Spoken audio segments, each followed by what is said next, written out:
In terms of the Canadian division as a whole, Lepore, like, what are your thoughts on that? In, the whole discussion that, well, like I said before, well, if the Leafs were in another division, they'd be like a 500 team because they're playing all these Yeah, it's beer league ridiculous. teams in the North Division. I think it's, I mean, identity, it's an excuse for people who, I mean, it's in their DNA to hate on the Toronto Maple Leafs as at every opportunity they can. I mean, to your point about how, and this is how I would look at it.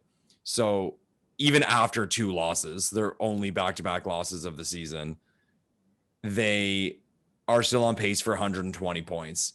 I don't think any Leafs fan, or no sane Leafs fan, I'm sure there's somebody out there, would make the argument to say that if this team was in the regular division with Tampa, Boston, I mean, now Florida, and then playing a regular schedule, that they would put up 120, 130 points. Like that's essentially an impossibility. But what I do say to that is, okay, well, they're on pace for 120 in a weaker division, and that's after the 2 losses earlier in the week. They're on pace for 130. If they finish with 110 points or 115 points even, it's like that is an elite pace.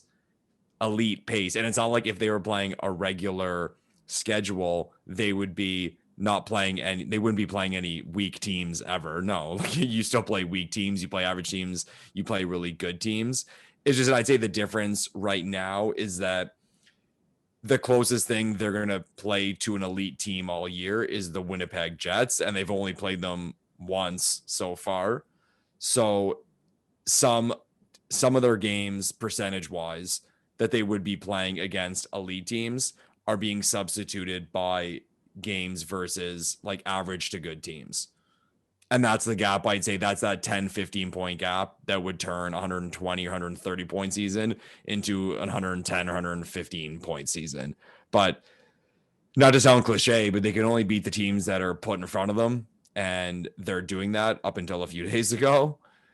And at the end of the day, they're winning. I mean, they're not going to go undefeated, even if they are playing weak teams. So you are going to still have people point to it when they do beat one of these so-called weaker teams. But at the end of the day, they're winning, and people can just deal with it and stick to their takes as much as they want to hate on the Toronto Maple Leafs as much as they want. Yeah, no, I totally agree with you on that. And I've even tweeted about this earlier in the week where I talked about the top teams in the NHL since Sheldon Keefe took over the Leafs. So he coached his first game for the Leafs on November 21st, 2019. And just looking at the top teams based on points percentage, right now, the Leafs earlier in the week were 3rd in that span.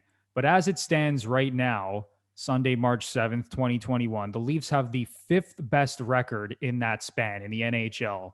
So you look at those top 5 teams since November 21st, 2019, Tampa, Boston, Vegas, the Flyers, and the Leafs. Those are the top 5 teams. So it's not just like, this season, all of a sudden the Leafs are this really good team. What people tend to forget is that when Sheldon Keefe took over, the dumpster fire that Mike Babcock left behind after the first 23 games going back to last season, where the Leafs only won 9 of their first 23 and things were looking really bad, he actually turned the ship around. And since then, this team is a top 5 team in the NHL based on record. So, I was going to say, quick math, that's got to be about 80 something games then, right? Right now, Lepore, that is 73 games for the Leafs. Okay, so not quite, but almost a full season with Sheldon Keefe. Okay. Essentially a full season, right? 9 games from a full season where this team is playing like a top 5 team in the NHL.